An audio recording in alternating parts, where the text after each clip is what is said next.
Apple is launching its next generation AI-centric iPhone in September, but some analysts say the company's new Apple Intelligence platform may not be enough to spark sales in 2025. For more, we have Yahoo Finance's very own Dan Howley. Dan.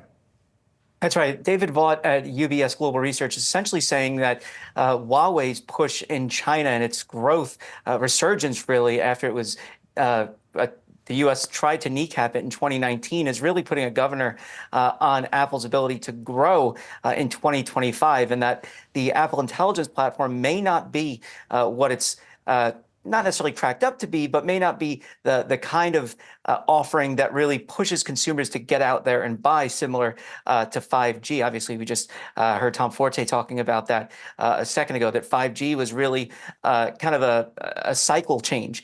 We went from 4G LTE to 5G, faster speeds. I'll be honest with you, if I'm streaming stuff on my phone, I really don't see that much of a difference, but whatever. It was, cool marketing, I guess.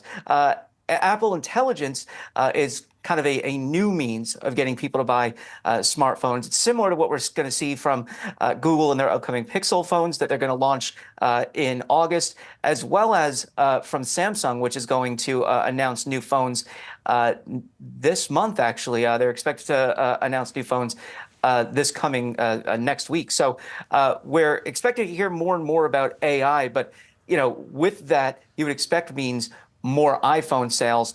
According to David Vogt, though, it may not be this big push that Apple hopes it will be. Yeah, so Jen, my question to you is, they're up against some stiff competition. They also are the fact that in China, at least, the consumer cooling just a bit. So what's the thought out there from the street as to what Apple needs to do in order to regain some of that lost momentum?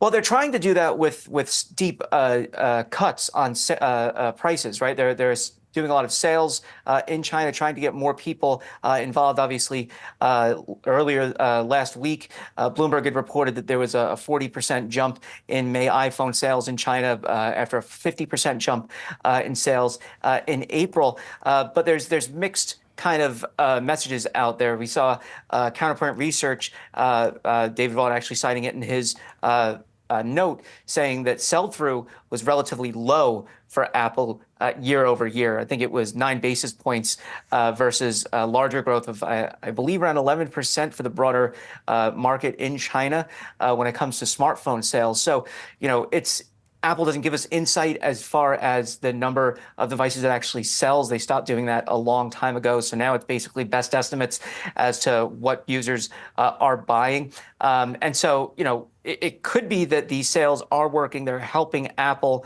but it doesn't mean that Huawei is going to sit idly by and allow Apple to just, discount its phones and win in that way. So Huawei obviously doing similar things to its own credit. And then they're also rolling out foldable phones, which are larger in China. That's a market that's really kind of interested in those kinds of products, as well as some areas of Europe. I've seen a lot of people walking around recently with Samsung's foldables. And so in China, there are foldables from the likes of Huawei and Xiaomi and such. So that's kind of a means that Apple could use, perhaps a new form factor to get consumers more interested. I think generally it's about, they have 2 billion users right now, give or take. It's all about the software strategy and getting people hooked into subscriptions, which has been its kind of modus operandi for some time now. All right, Dan Howley, great stuff. Thanks so much.